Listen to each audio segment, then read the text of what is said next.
Good morning, everyone.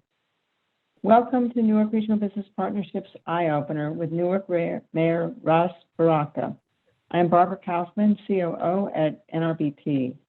Mayor Baraka has joined us every June since being elected, and we're delighted that he can be with us again virtually this year. Before turning to our series sponsor, RWJ Barnabas Health, I want to thank our event sponsors, Columbia Bank, KS Engineers, and Pannoni, and our media sponsor, NJ Advanced Media. It's now my great pleasure to welcome Darrell K, CEO at Newark Beth Israel Medical Center and Children's Hospital of New Jersey, RWJ Barnabas Health. Darrell is immediate past chairman of NRBP. Darrell will offer welcoming remarks about the innovations of the Beth and their important role in the community, and then he will turn the program over to our current chair, Calvin Ledford. NRBP's president and CEO, Chip Halleck, will take audience questions if there is time, and we'll close the program. Darrell, it's all yours. Thanks so much. Good morning, and I will try to be brief today because I, like you, are much more interested in hearing from the mayor than Newark Beth Israel this morning. There are so many exciting things that are happening right here in Newark. At Newark Beth Israel, we have seen a dramatic decline in COVID-19 cases. We have about a handful of COVID-19 patients in our hospitals, a dramatic turnaround from this time last year. And we're even encouraged by our vaccine numbers. We have vaccinated more than 10,000 residents, physicians, nurses, and employees. We're also partnering with local churches, schools, and other community organizations to hold vaccine clinics in the community, eliminating the transportation barrier that prevents so many residents from accessing healthcare. This pandemic has revealed many disparities in our healthcare systems, and we're committed to addressing these issues and their underpinnings. It's for this reason that we have named our first ever Chief Equity Officer, Ms. Atiya Rashidi, at Newark Beth Israel Medical Center and Children's Hospital of New Jersey. Recently, Newark Beth Israel was named one of the most inclusive hospitals in the nation. Actually, it was number 4 in the standings. And earlier this year, we joined Barnabas Health to sign an Ending Racism pledge. At Newark Beth Israel and Children's Hospital, we're moving the needle on the issues that matter the most to the communities we serve. This is why we continue to provide life-saving heart transplants, and our top-ranked cardiac team is providing world-class care to our communities and beyond. We are home to the only lung transplant program in the state of New Jersey, and advanced pulmonary team is addressing the long-term effects of COVID-19 in our communities. We have 3 consecutive World Best Hospital designations from Newsweek, 6 consecutive A ratings from Leapfrog, and 5 Health Equity Index designations for delivering inclusive care to the LGBTQ community. Newsweek also named Newark Beth Israel one of the best maternity hospitals in the nation. And we recently broke ground on the largest expansion of Newark Beth Israel since the 60s. I'd like to thank the mayor and his team who have been instrumental in getting this project off the ground. The Newark Strong project, as we have named it, and we had input from our community, from our employees and patients, and Newark Strong is the name of this $150 million project that we are going to infuse into the South Ward of Newark. This project is going to move the front door back onto Lyons Avenue. It will include a 17,000 square foot glass enclosed lobby. We're expanding our adult and pediatric emergency departments, building a new intensive care unit, new operating rooms, and creating a dedicated center for our cardiac and transplant services. A major component of this project is investment in local businesses, minority-owned businesses, and creating job opportunities for local residents. In fact, we've committed to invest up to 30% of construction costs in Newark-based businesses, minority, female, and veteran-owned businesses as part of this project. We want to make sure that our community benefits from this spend. This Newark Strong project is about more than just transforming our hospital. It's about standing strong with our community and implementing the kind of changes that will have lasting and meaningful impact for our patients, our staff, and our neighbors. We are proud to be able to embark on this venture and continue to provide world-class care close to home right here in Newark. Without further ado, I'd like to introduce to some our current board chairman, Calvin Ledford, is doing an outstanding job leading NRBP through a pandemic and beyond. So without further ado, Calvin. Good morning, everyone. And thank you, Darrell. And I really want to take a moment and thank you for all of your mentorship and guidance, having been the former chair of the NRBP board, and I really appreciate it. Good morning, everyone. I'm Calvin Ledford, president of the PSCG Foundation, as well as the director of corporate social responsibility at PSCG. I'll be your moderator this evening. And I'll take this moment now to welcome and introduce the man that needs no introduction, our mayor, the mayor of the largest city in New Jersey, my friend, Mayor Ras J. Baraka. Good morning, Mayor, and welcome. Good morning. Good morning, Calvin. Good morning, everyone. Appreciate having you, Mayor, and thank you right up front for taking the time to engage with us and talk about some of the interesting topics that we're going to talk about today. I'm sure a number of our audience will be very interested in hearing some of your views on some of the subject matter. What we won't talk about today, Mayor, is with both of us having love for HBCUs, why it is that you went to Howard and I went to Hampton. We'll save that for another conversation, as well as the small piece about you being an alpha and me being a mega. We'll keep that offline and have that conversation another time if it's all right with you. Yes, sir. Appreciate you, Mayor. So let's dive right in. The topic that everybody wants to hear an update on, vaccinations and the impact of COVID-19. Through your leadership and support from a number of other people, access to vaccination has greatly improved, which has really led to a lot of rollbacks with mask mandates and other mandates in the city.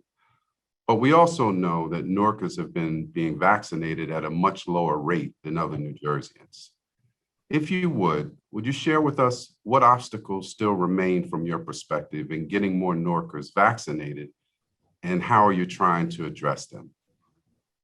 Yep, absolutely. Thank you. So at this point, we are, in terms of our test positivity rate, a little over 1%. So our 7-day average is a little over 1%, which is very good in the city of Newark. Our vaccination rate, total adults, percentage of adults that have been vaccinated is at 47% to all the adults, and 59% have been given at least one shot. So that's pretty decent for, these urban centers, in New Jersey. We anticipate getting at least to 70% by the end of the summer, based on what we've been doing. We set up pop-up vaccination sites in different neighborhoods in areas where the vaccination rate is low. We have regular daily vaccination spots that we stood up. One at Shabazz High School, one at Westside High School, one at Eastside High School, one at Willing Heart Community Center. So we are putting them in different areas of the city so people can go. It's a regular schedule, get vaccinated every Monday and Tuesday, every Wednesday in some places, every Friday in some places. And then we just do the pop-up vaccination sites from neighborhood to neighborhood. And I think it's been working. And we use the People's Assembly to find people on their blocks who can get at least 10 or more people that want to be vaccinated on their block. And we come and vaccinate them there. And then we also go to people's homes who are homebound, who cannot get out of the house. We go there and vaccinate them in their living room. Wow. Appreciate hearing that, Mayor. Just curious, as a result of the coronavirus and what's taken place, we've been struggling through this over a year. Are there other health concerns with your residents that are going on now that's a result of the coronavirus that you'd like to share? Well, I think that, early on there were a lot of issues because the hospitals capacities were diminished because all of the COVID-19 vaccine people that were being who tested positive for COVID-19. And then, the EMS was difficult picking people up. So we had a huge uptick in folks that were DOAs or people that were dying of other illnesses, afraid to go to the hospital and so forth and so on. That has dramatically precipitously dropped since then. So we are glad of that. And there have been other issues that we're concerned about, folks with upper respiratory issues that have lingered that we know about. Issues with young men, especially young to me, who are having issues around that they never had before. Issues of fatigue, other issues that continue to go on because of COVID-19, and then we're just really trying to make sure that our community stays safe, and we're trying to do everything we can in our health department to make sure of that as well. Yeah, there are those lingering concerns, and thanks for sharing that, Mayor. Let's move on in topic to fiscally of the city. Let's talk about some of the parts of the city's revenue stream that were being most severely impacted by the pandemic. We know what they are, but it would be good to hear from you so some of the audience can be made aware as well. Well, our parking tax, payroll tax, hotel tax, regular taxes have been hurt the first. I would say last year we're coming back in terms of our property tax. We're coming back. People are paying their property taxes. In fact, the city is still developing, it's still building. So we're actually getting more development online, which is helping the city in that area. But we're still suffering around hotel and parking tax tremendously in the city. This ARP money is going to help us a lot as it relates to that. But those are the things that are the issue for us in the city right now. Got it. So you mentioned the ARP money. From my understanding, the city received over 85 million within the last month. How far will that go to help, fill the void? Will it be enough to keep the city whole? It's about 88 million. Yes, I mean, we believe so. I mean, that's the first tranche. We'll get another tranche of money next year. We have estimated the kind of shortfalls that we have, and we are adding money as we go. And we are hopeful that things will begin to recover, and that will be what actually saves us, getting people back out, getting people back to the hotels, back to travel, back to different things in the city. We're looking for those things to happen, and that on top of the ARP money is what's going to save us. Wow. Are there areas where that money will go directly to helping residents in a manner in which they, be able to touch, see, and feel, helping families recover from the last year's struggle? Absolutely. We are paying folks back rent. We're helping small businesses. We're using a few of the dollars for around homelessness. We're using it around affordable housing, trying to leverage some of the dollars to spark more affordable housing in the city as well. We're going to do a program around mortgage, people who are behind on their mortgage. So we're also going to add a little bit to the guaranteed basic income or guaranteed basic income in the city. And those kind of programs is direct money to residents that they'll be able to use to try to recover from the issues that they've been going through in the last 15 months or so. Wow, good. I'm sure people are happy to hear that, and happy that you're focused on trying to improve the lives of people around the city, as you always have been. Let's transition to a subject matter that's absolutely near and dear to you. We all know that you're a career educator. And I would certainly like to hear your thoughts on the impact of students going back full time in September and, transitioning from this complex year of being online, visiting some days. Talk to me a little bit about that transition and how you're feeling about students going back full time. Well, first, I just want to say it's almost imperative that we try to get our kids back to school in September, everyone, as much as we can. I think the thing that I think people are worried about the most is the learning loss of kids not being in school, not having access to broadband, to the internet. But the real problem is really the kind of emotional and psychological issues that took place over this month, whether people have lost family members, not allowing kids to socialize with other children, with other people, not being able to come outside. All of those things have a deep impact on our children, even a traumatic impact in some instances on our young people. So, I mean, over the summer, it's going to be important for us to kind of create a transition between now and then to get kids back out of the house, to create opportunities for them, to get them to socialize in environments that are safe and healthy, to create environments where they're not afraid, and opportunities where they see success happening, that failure is not like this permanent thing that's going to take place over and over again, that the world is not over, that things are going to go back or go better, become better, not go back to the way they were, but go better than they were even before the pandemic. We have to reassure kids, and they look for adults, and they look for a structure in their community and environment to provide that for them. And for almost a year, more than a year, they didn't have that. It wasn't promised. That structure wasn't there. They wasn't as hopeful. Everyone wasn't as hopeful as we needed them to be. And so if there's any other time that we need to provide leadership and direction for young people, now is the time to do so. And we need every able-bodied person to stand up, adult, to stand up and help us make this happen, to prepare kids for September. Great.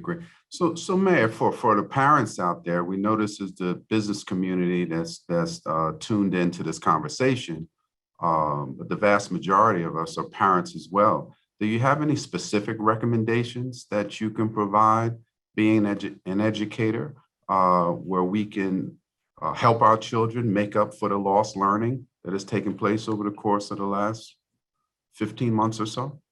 Yeah, I would say definitely the first thing is you have to talk to your young people. You have to have conversations with them and see how they're feeling and what's going on, right? And you have to be more empathetic. And I've talked to teachers about this and educators. You have to be more, you have to show more empathy, a lot more patience in terms of what's going on right now. And I would say any opportunity that you get to engage your young people, to get them out of the house, to involve them in things, now is the time to do that. And do it with them collectively. Spend some time with trying to get them to things that are just about to open up, whether it's the museum or the library or the park or different things like that, to be able to, focus them and get them in the mindset that everything is okay. Even if there's safe opportunities for them to be around their friends, that you can help create, then I would do that as well. And based on a learning loss, I would obviously engage my kids as much as possible with any material to read, to discuss, any film, any movie to talk about, anything that they like that I would talk about with them to try to engage their thinking and their attitude about life themselves, about everything. That I would do that, as much as often. Got it. No, thanks for the counsel. So staying with the same subject a little bit, but a different population, the universities and colleges are planning to return full-time, some this summer, but being focused on September. In the past, we've heard numbers like when the colleges and universities in and around the city are at full capacity, it brings between 50 to 75,000 students into the city. What's going to be the impact of that starting back in September? Well, one is a good thing, and two, we just have to be cautious. I mean, we want people to come back to the city. Like, we want folks to hang out in Newark, shop at the businesses, help us recover economically, to provide a sense of well-being to the residents and the families of this community. We need that. And so as quickly and safely as we can get that is what we need. And so we just need the universities as well as other institutions just to be, health conscious of what they're doing, just to do it gradually, make sure folks are safe, make sure people getting tested or providing opportunities for vaccinations, making sure that the events that they're having there are well orchestrated and safe events. And when kids go out, that on their mindset, when they come through the city, that they also know, one, we want them to have fun and enjoy the city of Newark, but also be health conscious, not just of themselves, but of other people in the city at the same time. And that's through discussion and through the climate that's set at the university level.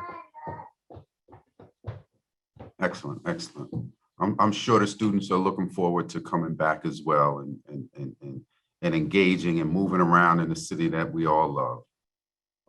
Transition a little bit, thinking about some of the smaller businesses in the city that we know were very much impacted, a lot of them decimated over the course of the last year. You've had to make some very tough decisions, thinking about the health and welfare of the residents of your city. We know it had negative impacts on a lot of the businesses, not unique to Newark. We've had that issue across the country. I'm just curious, looking back, are there any lessons learned for you about how you had to handle that and the decisions that were made and what those decisions were? Well, obviously, they were tough decisions. And perspective is important, right? And, it's something we used to teach in elementary school, perspective. Everyone does not sit where I sit, so they're not privy to the same conversations and information that I'm privy to. So we try to give that information out as much as we could.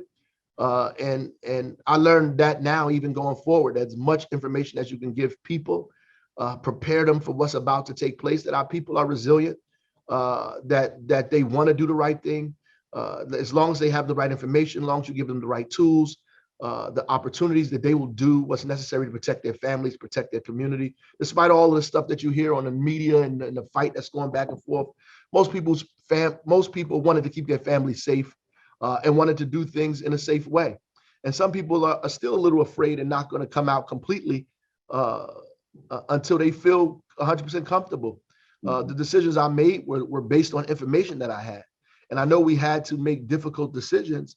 And in my mind, I thought that as much as we could get the information that I was getting to people, that, most folks, with common sense are going to come to the same conclusions or close to the same conclusions that we came to in the city.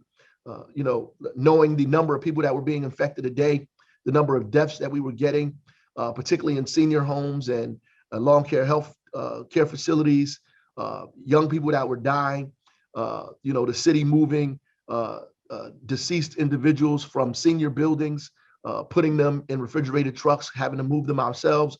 All of these things take a toll on anyone, particularly if you feel responsible for it, right? And so you are adamant about the decisions that you make because you're interested in saving people's lives, stopping what seems to be like an avalanche that's happening. So staying with the same subject, we know that the city is opening back up, the businesses are opening back up, welcoming people back indoors. Are there programs that the city has that are trying to help some of the small businesses who we know that were financially impacted?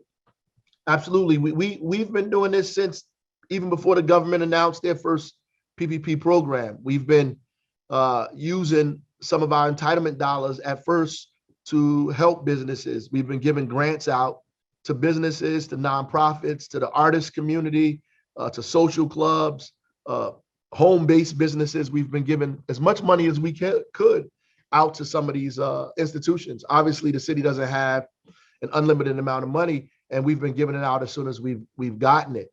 And we're going to do the same with this new money that we're getting from the federal government. But each tranche of money that we've gotten we've used some of it to make sure that we give it to small businesses and give them information about state programs that were available and federal programs that were available. A lot of times our businesses did not know how to access those dollars, and us giving them the information helped them. So, and some of them still, after they did that, did not receive any help. So we still have to do the work and trying to fill those gaps and finding businesses that are suffering and give them opportunity. Everyone was really focused on restaurants. And then we shifted to barbershops, beauty parlors, nail salons, retail shops, mom and pop stores that really got left out of the whole discussion on this because everyone was focused on kind of big, mid-size and large retail and restaurants, and hotels and other kind of large businesses, but these small businesses didn't get any real money. Mayor, can you share, recognizing the audience that we have today? We know it's the business community. Can you share with our audience where they can go to find out more information about the programs that the city is engaged in? And we've had a website that's been up since the very beginning called NewarkCovid19.com. You can go there. It gives you all the information about where we vaccinate people, where we're testing people, and every single program that we have that helps people economically. Excellent, excellent. Staying with the businesses, but maybe moving up to the larger organizations, some of the anchor institutions. I know for one, PSE&G is targeting returning to work the Tuesday after Labor Day. What are you hearing about some of the other larger institutions and some of the plans for returning to work? I think most of them are very similar, and I think there are a few folks that are going to test a couple of their populations out over the summer, sometime in July. They're going to be bringing maybe branches or parts of their organization back to see how they can function, what needs to happen, what's going on with transportation, how crowded the building is, all of those kinds of things, how many people are vaccinated, tested. And I think it's a good idea to bring folks in like that. And then everybody is planning to return sometime in September, which is going to be everybody coming back to work and everybody going back to school, which is why this summer is crucial in preparation. So true, so true. The other piece of that is there's a lot of conversation about organizations planning to work differently. Will there be the same number of people returning to work? Will the people returning to the offices stay all day? I think we're in for a different climate come September. Are you hearing some of that as well? Yes, I think so. I think people are going to prepare themselves for the eventuality of everything that may be possible in this environment. I think there's a lot of trepidation, but I think there's a lot of excitement, and the mixture of the trepidation and excitement is going to create what you just discussed. And people are going to be very, very conscious, in my mind, of trying to do everything to stay healthy, stay safe in these environments. Mm-hmm. We know Newark is one of the entertainment capitals. NJPAC, the museums are opening back up. What are you hearing about, dining and entertainment over the course of the next 6 months? Are some of these organizations, are the seats starting to fill up? What's happening in that space? Well, the restaurants right now, since the capacities have been lifted and all of that, I think they're doing fairly well, as well as they have still outside seating from last year. All of those things, that they've increased the number of patrons that they can have. I think that, they have been recovering pretty good. Some of the, like NJPAC and the other places are just starting to have events now. A couple of graduations, a couple of events at the Prue Center. And I think it'll gradually come back. I'm not concerned about how those businesses are going to develop and turn out. I think that they're going to do just as well as they've done in the past. And in some instances, even better, because people are super hyped to get outside and go to events, be at NJPAC, go to a presidential center. I think it's incumbent on the leadership there, and I've spoke to both of them, to create opportunities or plans for people to do that safely. And I think that they're very cognizant and conscious of trying to create that environment where people have to get tested or folks have to be vaccinated. And I think that that's crucial for us. I've certainly started to notice myself, even with invitations to events, you're starting to see a lot of comments, at the bottom of the invitations will say, this is an in-person event. So I agree with you. You're starting to see a whole lot more of that. And it's welcoming words, quite frankly.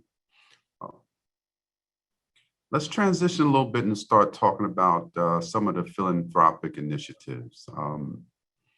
We heard the announcement that Newark Working Kitchens, that they've delivered over 1 million meals to Newarkers over the course of the last year since April.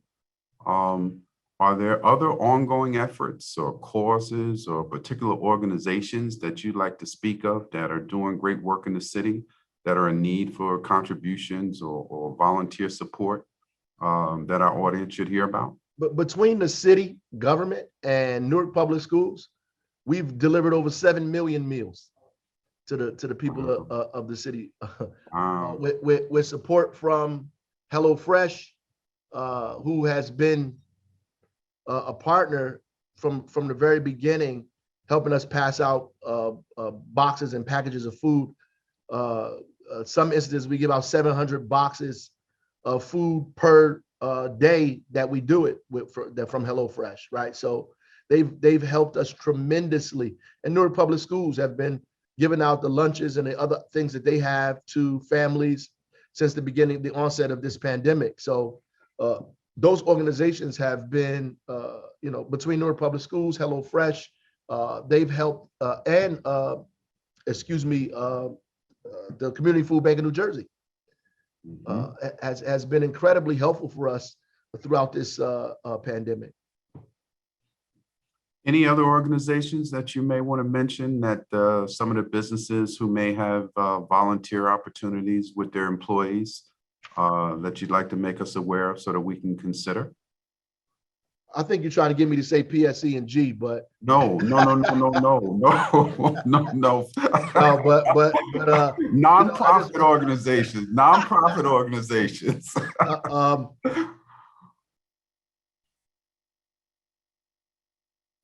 You mentioned Newark Working Kitchen, so all of the folks that were, particularly Audible and everybody else that were involved in that has been helpful for us in the city, and all of the other things that they actually do. The New Jersey Devils have been helpful to us. Prudential has also been helpful around helping us with the grants for businesses, so forth and so on. I hated to start here, brother, because there's a bunch of organizations that I'm going to forget. I'm going to get some letters, emails. I wasn't trying to put you on the spot, but I know that there's, you recently held a meeting amongst city leaders. NRBP is pleased to have been a part of it, and you're working on a number of initiatives, even in planning for the summer. One of them, Back Together Again. And I'd like you to talk about that. And I was actually thinking about, when I mentioned and was pressing you a little bit, I was really thinking about that, volunteer opportunities and philanthropic opportunities in that space. So yeah, thank you. All summer, and I've been really emphasizing this summer time. We're having a safe summer initiative under the title Back Together Again. Donnie Hathaway, Roberta Flack, Back Together Again, and everything we're doing is going to be under that moniker. Newark Public Schools, the Housing Authority, the City of Newark. We're all using Back Together Again. We want to show uniform, a kind of presence out here in the community. We want to create health, safety, wellness, and opportunity for Newark families, and let them know that we want to help transition them to an environment where we all can be back together again. There's going to be summer opportunities where we're blocking off streets, where we're allowing restaurants to bring their food and wares to certain blocks, where we're doing events for children in those communities, where we're doing vaccinations and testing on site. We're doing as much as we possibly can. We're trying to open up some of the schools until midnight in some of those areas, to have various events for young people and for families. And all of those places are going to need volunteers, obviously. The the people who are running that program for us, Victoria Walker and Christopher Watson in the city of Newark, are kind of coordinating all of the efforts of every department in the city that is engaged in this effort, and outside agencies that are a part of it as well, that's trying to help us, whether it's Newark Community Street Team, the folks from the public safety out in the community, or DJ Littleman going around doing our tour, opening up blocks and having dance-offs with community folks. We're doing a short film video kind of competition between young people. So we're coming up with as much innovative and creative things as we possibly can. We're working on the idea now where we stole from Chicago, from Mayor Lightfoot. Shout out to Mayor Lightfoot, who we're going to get these gift cards and we're going to place them in very strategic places around the city where we think families and we want folks to go to, whether it's the museum, the library, specific restaurants, places that we want people to be at, parks. And we're going to place gift cards there and have families come out and kind of scavenger hunt these places so they can get a $200 to $500 gift card for some of the stores and restaurants in this area. And I think that's an awesome idea that we lifted from Chicago that we're going to enact here in the city of Newark. That's a great family activity. No, that's good to hear, and glad you shared that. Mayor, you kicked off an initiative 3 or 4 years ago, the Hire, Buy, Live initiative. Talk about that a little bit. How's that going? Well, actually, it went very well. You know, at the last State of the City I talked about the results of it. It actually went better than we anticipated, which proves to us that there's room to hire more people from Newark to buy and procure your goods and services right here in the city of Newark, and to encourage people to live in the city and that they will do it, right? And so we just need to be a little bit more aggressive in what our goals are and work together to kind of reach those goals. So we want to continue that, and we've talked about it internally, you know, post-pandemic, whenever that's going to be. But as we get through this, figure out how to even excel that and you know, increase it, you know, expedite some of the work that we've been doing to make sure that we reach higher goals and let people in the community know that this stuff is still happening. Appreciate it. Okay. Man, spend a little time talking about where we stand with some of the redevelopment in the city. I mean, we know that some of the construction had to slow down over the course of the last year or so, but between the pedestrian bridge at Mulberry Commons and the Bear Stadium site and some of the others, can you talk about how we're doing with some of the development in the city? Yeah, I would say that the development is moving pretty good. I mean, the permits, we're getting more money for permits. We're up in that area. So construction has started and moving really fast. People didn't miss a beat in the city. The selling of Bear Stadium in the middle of this pandemic and the negotiation for the development there about to happen. That's a huge project. You touched on the bridge. You know, we're still working on putting the financing together for the bridge. So we're moving forward with that. There's a myriad of development projects that are happening in the city now. The planning board and the zoning board is back in business. So we are witnessing the revenue increases based on people developing and building in the city. So we're excited about what that portends. And so that the whole issue, as I said earlier, around property taxes, around taxes coming to the city, we're not extremely concerned in that area because the city is still developing almost as if there was no pandemic at all. Wow, great to hear. So as you know, with the number of people that come into the city based on employment, people see a lot of the development that's taking place downtown and surrounding the downtown area. Can you talk about some of the development that's happening out in the wards? Because that's one of the things that you always spoke about, that building up the city is not just about downtown. It's important to get out into the neighborhoods and the wards. What are some of those activities? Well, there's a lot of development happening in East Ward and Ballantyne House, the McWhorter Street project on Clinton Avenue. We're almost done with the artist housing on Clinton Avenue across from the precinct. They're finally knocking down or raising the old William H. Brown Academy or Bergen Street School to put the police training center there. That's happening. We invest in Newark when all of the properties that we sent over to the land bank, those properties are being sold and developed. In fact, you just saw on the news, we took 3 families and put them into home ownership using their Section 8 vouchers and using minority or local-based vendors or developers to develop these properties. And so those properties are going. The properties that we've given to the land bank to develop, they're happening. So there's development all in the West Ward that we call the numbered blocks, and those are targeted development that we've given to kind of local developers. The Fairmount Development Project is moving finally. That's exciting. The project that the state is doing along with University Hospital, the project that the state is doing along with Beth Israel. So those are exciting developments. That's one is on Bergen Street. The other one is on the other side of Bergen Street, all the way down by University Hospital. So, close to, Georgia King Village. So those things are just a small amount of what's happening in the city now. And there's many more development that's taking place, much more.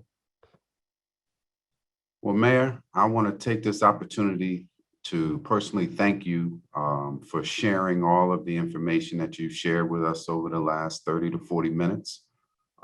Very enlightening, and I'm sure our audience appreciates this conversation and the fact that you have come annually to support this eye-opener session since you've been the mayor. I want to thank you for that and really appreciate this conversation that we've had this morning. At this time, I'm going to turn it back over to President Chip Halleck, who will close us out for the remainder of the hour. Chip? Thanks, Calvin. Mayor, if you don't mind, we've got a couple questions that popped up, and if we could just take another 2 or 3 minutes to address a couple of those. Yep. One thing very recently, and there's been a lot of great press about the city's parks. The Trust for Public Land ranked Newark number 42 in the country on its top park score rankings for the country's biggest metro areas. So there are great things going on with the parks. Those of us downtown, know that when Military Park was redone and when Mulberry Commons was done, that made a big difference. Now there's all the, maybe you'd like to touch on what's going on down at Washington Park and the new statue, that's recently been talked about, as well as how important the parks are in the wards, like Calvin was talking about, as far as quality of life. So the parks are extremely important. Most of the city parks, we've redone the park on Lyons Avenue, the park in the Central Ward, the Hank Aaron Field Park. We've redone the baseball fields. We've redone the basketball courts. We've done as much as we can in these neighborhoods to prepare for what the summer is what we're going to do in the summer for young people in these communities. We're doing JFK, the recreation center.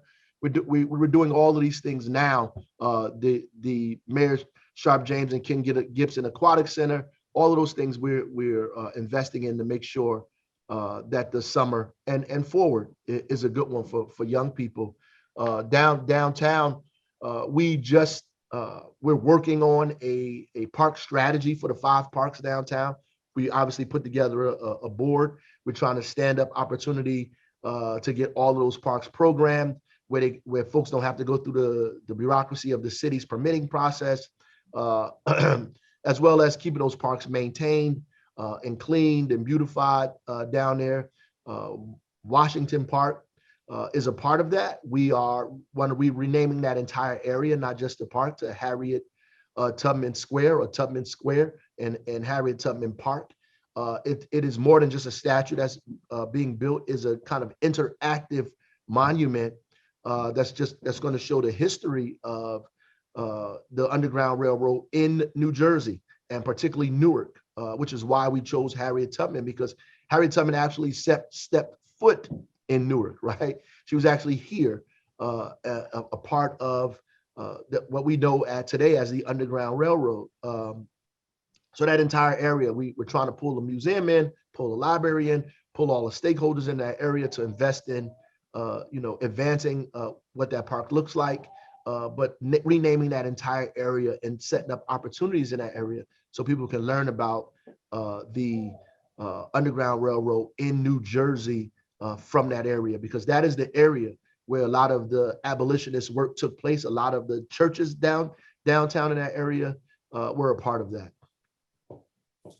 Thanks. And that's the drawings for that new monument in the park are really exceptional. So I'm sure everybody's looking forward to that. Finally, public safety. There's been so much talk over the last year. George Floyd's murder was certainly something that endures as far as a change agent and having people really focus on what's important, eliminating racial disparities, stopping violence by police. So many good things have happened in Newark. Last week, the Newark Police Foundation made an announcement about a new community initiative. Just talk a little bit about, and first of all, hats off to your leadership, because what has happened here in this city, the peaceful protests, yet the forcefulness of those protests has certainly been noticeable. And that certainly is because of the credibility in your leadership. And you're going from a public safety perspective, trying to inspire the same kind of leadership and communication between the community and the police division. Yeah, I just think it's a myriad of things that came together there. I think leadership in the police department, as well as the city government, and leadership on the community side with community-based organizations, everybody really being on the same page, trying to make sure that we created an opportunity for people to redress their grievances, to be upset and talk about the things that they did not like. That's what democracy is about, and creating a space for people to be able to do that, and understanding that we can do that without the incidents that happened in other people's cities around the country. And I think that had a lot to do with the consent decree, a lot to do with the the mindset of the activists in our community. Also had a lot to do with our willingness to work collectively with the community, for sure, and our mindset in city government about making sure that there's better and improved relationships, that we did it deliberately and intentionally, better and improved relationships with the community. And it's ongoing. So it's right now, we still have issues, but trust me, we're a lot better than we were 5 years ago, 10 years ago, since 1986, 1967, right? So we're a lot better. I'm grateful for that, but I know there's a lot more for us to do as well in that area. In terms of violence in the city, like all of the cities around America are experiencing huge upticks in violence, youth violence, and other violence. Last year, we missed that. It did not happen for us in Newark. We're experiencing a small uptick in violence now, which is why the summer programs are incredibly important for us. The Back Together Again programs are extremely important for us right now. And so we're trying to do that in conjunction with the police, and not like we do something and the police do something. We're doing it together because we understand that public safety is all of our responsibility, which is why what came out the other day, what the precincts are going to do is going to be monumental for us in the city. As much as we can do to make sure that the city and the residents work collectively to create public safety, I think we are going to be okay. Well, I want to, Mayor, you always have your hands full. They're exceptionally full this morning. I see. That's right. With your many responsibilities. So I want to thank you for sharing with our members the good news about the city. You're a forceful leader, certainly one that we're proud to work with. And we thank you very much for talking to us this morning. And we look forward to having many conversations in the years to come. Always a pleasure, Chip. Thank you. And with that, I'd like to thank RWJ Barnabas Health for their support of the Eye Opener series. Our sponsors this morning, Columbia Bank, KS Engineers, and Pannoni, and our media sponsor, New Jersey Advanced Media. We hope that you'll join us. We're back in person with our networker coming up on July 22nd on Mont Pau in the Ironbound, and we do hope that you'll join us for that. Again, Calvin, thank you very much for handling this conversation today. Darrell, thank you for keeping us up to date on all the good things going on at the Beth and the good care that you're taking of all the people here in Newark. We look forward to seeing you all very soon. Enjoy your summer. Thank you very much.